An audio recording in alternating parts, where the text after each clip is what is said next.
투데이 모닝콜입니다.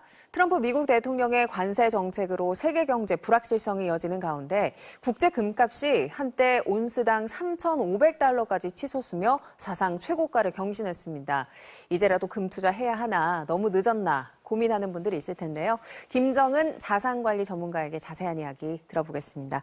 안녕하십니까? 네, 안녕하십니까? 네, 트럼프 행정부의 관세 정책이 오락가락하다 보니까 밤사이 상황이 계속 바뀌고 이런 일들이 있었는데요. 이런 불확실성 때문에 비교적 금이 좀 안전자산이다 이렇게 생각하시는 분들이 많고 투자가 이어지는 것 같아요. 네, 맞습니다. 트럼프 행정부 관세 정책이 워낙에 강하고 그리고 예측 불가능하게 움직이면서 금융시장이 굉장히 긴장할 수밖에 없었습니다. 이런 불확실성이 커질 때 투자자들은 비교적 변동성이 적은 안전자산인 금의 수요가 몰리게 됩니다. 게다가 지금 글로벌 금융시장 환경도 금 상승을 견인하는 흐름을 보이고 있는데요.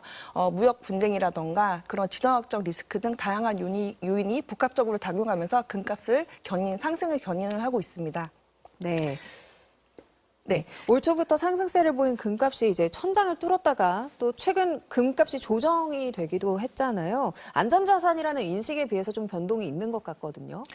우리가 생각할 때 투자자산에서 안전자산이라는 의미는 정기예금처럼 가격 변동이 없으면서 원금이 보장되는 그런 자산을 의미하는 것이 아니라 시장 상황이 좀 불안정할 때도 가치를 보존되는 자산을 의미하는 게 안전자산입니다. 그래서 최근에 금 가격이 좀 변동이 있어서 안전자산에 대한 의문을 많이 품으셨을 텐데요. 금은 역사적으로 신뢰가 탄탄한 실물 자산이기 때문에 경기가 불안정해진다거나 이럴 때 오히려 안전자산으로서 가치가 상승하는 경향이 있고요. 그런 거는 이제 미국 달러도 마찬가지입니다. 그래서 우리가 미국 달러라던가 금을 안전자산으로 분류를 하는 거고요. 그런 측면에서 최근에 금값이 이제 무역 관세에 따라서 오르고 내린 그런 변동성을 보인 것은 안전자산으로서 역할을 한 것이 아닌가 그런 생각이 듭니다. 그래서 아무리 안전자산이라고 하더라도 그런 시장 환경에 따라서 단기적인 가격 조정은 피할 수 없다는 것은 투자자들이 꼭 기억을 해야 할 것 같습니다.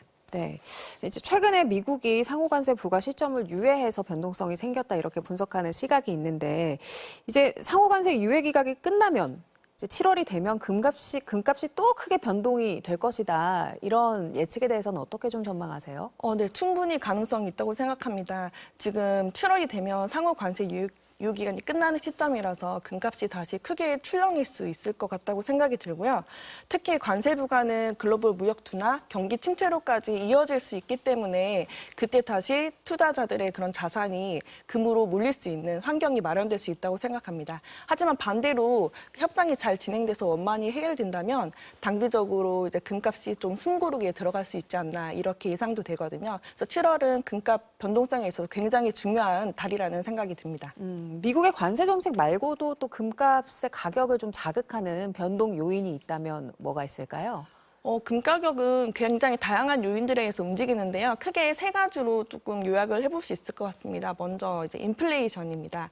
화폐 가치가 물가가 오르게 되면 화폐 가치는 좀 떨어지지만 상대적으로 실물 자산인 금 가격은 올라가게 되고요.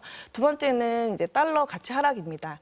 금은 달러로 거래가 되다 보니까 달러 가격이 떨어지게 되면 상대적으로 금 가격은 올라가게 되고요. 그리고 마지막으로는 이제 지정학적 글로벌 리스크입니다.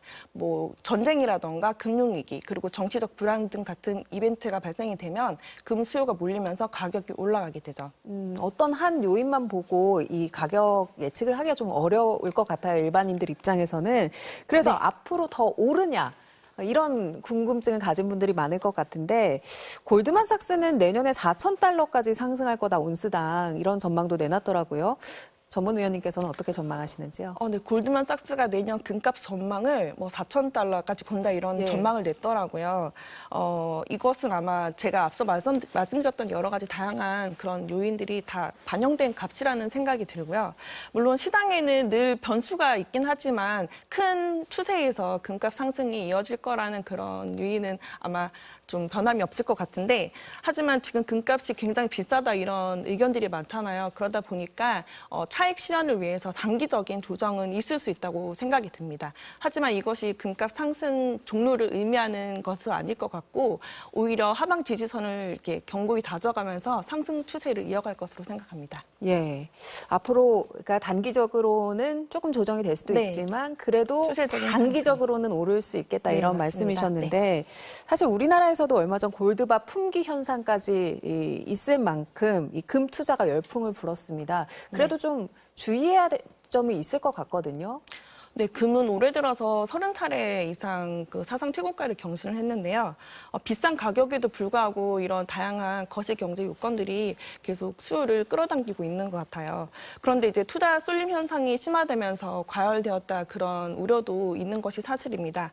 근데 과거 2020년도에도 금 ETF로 굉장히 많은 자금이 유입되면서 고점을 찍고 조정받은 이력이 있거든요. 그래서 시장에서도 지금 그런 측면을 걱정하고 있는 것 같아요. 그래서 금도 역시 정말 안전자산이라고는 하지만 가격 변동성이 존재할 수밖에 없는 그런 실물 자산이기 때문에 금 투자는 단기 차익보다는 조금 장기적인 호흡으로 그런 측면에서 고려를 하고 투자를 하셔야 될 것 같아요. 네, 장기적으로 봐야 된다 이런 그리고 말씀을 주셨고 한 가지 더 덧붙이자면 지금처럼 좀 가격이 비싸다고 생각될 때 투자를 할까 말까 고민이 된다면 조금씩 가격이 조정받을 때마다 분할 매수로 적립식으로 좀 투자하는 것을 추천드립니다. 네, 그 금을 투자할 때 꼭 현물을 사야 되는 건 아니잖아요. 네, 다양한 맞습니다. 금융 상품이 네네. 있을 것 같은데 좀 소개를 해주시죠. 사실 금 현물을 사게 되면 투자하는 목적을 넘어서서 금 실물을 보유할 수 있다는 그런 장점도 있지만 부대 비용이 좀 비쌉니다. 부가가치세라든가 여러 가지 비용이 많기 때문에 단순 투자 목적으로만 생각한다면 금융 상품을 통한 간접 투자 방식이 더욱더 유리할 수 있는데요.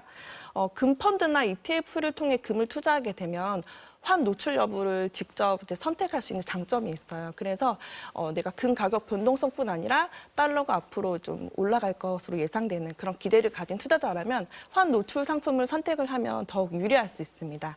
하지만 이런 상품들은 단순히 금 가격을 추동하기도 하지만 일부 상품들 중에는 뭐 이제 금광에 투자가 된다던가 아니면 금 관련 회사에 투자되는 경우도 있기 때문에 실제 금 가격과 나의 투자 수익률은 조금 괴리가 있을 수 있어서 주의를 해야 하고요. 그리고 또 한 가지 투자 방법으로 KRX 금시장을 통한 현물 투자 방식도 있습니다. 이 방식은 비용도 저렴하고 그리고 나중에 그 현물로 인출을 할 수도 있고 또 매매 차익에 대한 비과세도 적용되기 때문에 가장 합리적인 좀 방식으로 좀 인정을 받고 있는 것 같습니다.